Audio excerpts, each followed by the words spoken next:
NEET और JEE दोनों के अंदर ऑर्गेनिक कंपाउंड्स के कॉमन नेम्स याद रखना बहुत ही इंपॉर्टेंट होता है।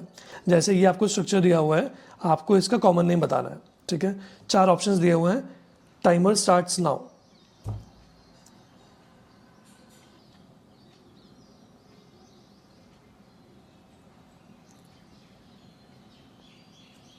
Okay, so correct answer is mesitylene. इसका कॉमन नेम क्या होता है?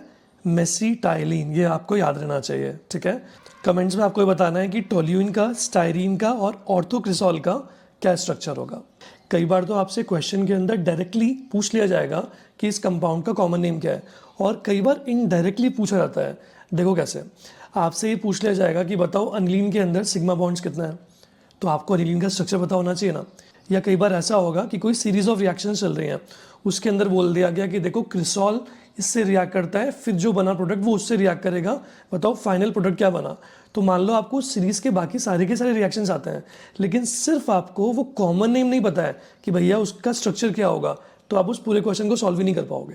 राइट, ऐसा नीट में और JEE में कई बार होता है ना। फर्दर वीडियोस में ऐसे और भी हम लोग कॉमन नेम्स को याद करेंगे, ऑर्गेनिक केमिस्ट्री के भी और इनऑर्गेनिक केमिस्ट्री के भी।